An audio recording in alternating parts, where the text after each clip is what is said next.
హనుమా, ఆయనకు గుర్తుగా ఒక కథ చెబుతాను. అదే ఆయనకు చెప్తావా?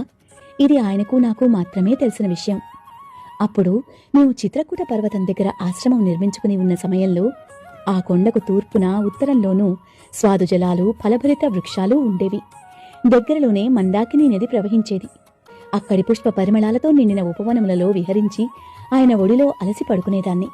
ఒకనాడు ఆ వనంలో విహరించి తరంగ శీకరాలలో తడిసి నేను ఆయన ఒడిలో విశ్రాంతి తీసుకుంటున్నాను. అప్పుడొక కాకి మాంసప్రీతితో నన్ను పొడవరాగా దాన్ని చిన్న బెడ్డలతో తరిమాను. ఎంత వారిస్తున్నా అది నన్ను పొడవడానికి వస్తూనే ఉంది.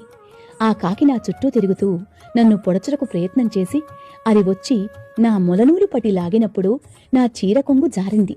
జారిన పమిటను సరిచేసుకుంటూ ఉంటే అది చూసి ఆయన చిరునవ్వు నవ్వారు.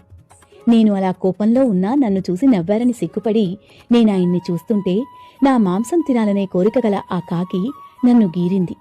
నేను ఆయన కాపాడతారని ఆయన ఆశ్రయానికి చేరి శాంతంగా ఉపాసీనుడై ఉన్న ఆయన ఒడిలో కూర్చున్నాను. క్రోధముతో ఉన్న నన్ను నవ్వుతూ ఊరడించారు. నా క్రోధము వల్ల వాయసము చేత ప్రకోపింపబడిన భాష్పములతో నిండిన నా ముఖమును చూస్తూ ఉన్నారు. నేను ఆ శ్రమతో రాఘవుని అంగములలో చేరి చాలాసేపు నిద్రపోయాను. కాసేపటికి భరతాగ్రజుడు కూడా నన్ను పట్టి నిద్రపోయాడు. అప్పుడు ఆ కాకి మరలా వచ్చి రాముని అంగముల నుంచి లేచిన నా స్తనముల మధ్య తన ముక్కుతో పొడిచింది. అలా మళ్లీ మళ్లీ ఎగిరి పొడుస్తూనే ఉండడంతో నా శరీరం నుంచి రక్తం కారింది. అప్పుడు రాముడి మీద నా రక్తబిందువు పడడంతోనే నా స్తనములపై గాయం చూసి కోపముతో విషము గ్రక్కుతున్న పాములా బుసలు కొడుతూ, నిన్ను హింసించడానికి సాహసించిన వాడెవడు? 5 పడగల పాముతో చెలగాటమాడే సాహసం ఎవరికి వచ్చింది? అంటూ ఎరుపెక్కిన కన్నులతో ఎదురుగా ఉన్న కాకిని చూశాడు. ఆ కాకి ఇంద్రుని తనయుడట. పేరు కాకాసురుడు. రాముడు తాను కూర్చున్న ఆసనం నుండి ఒక దర్భాపుల్ల తీసి అభిమంత్రించి విడిచాడు. అది బ్రహ్మాస్త్రం. అది ప్రళయాగ్నిలా అది కాకి వెంటపడింది.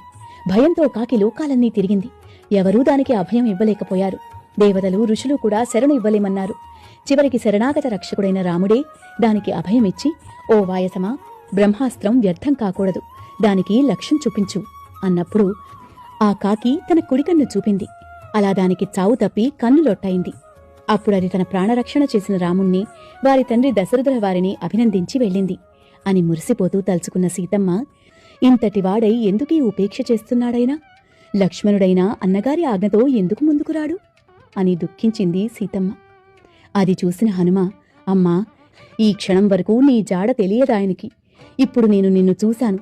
ఇంక నీ దుఃఖం సమాప్తమయ్యింది. అలానే లక్ష్మణునికి సుగ్రీవునికి ఏం వివరించాలి అని అడిగాడు. కొంగుముడి ఉన్న చూడామణిని హనుమంతునికి అందించింది.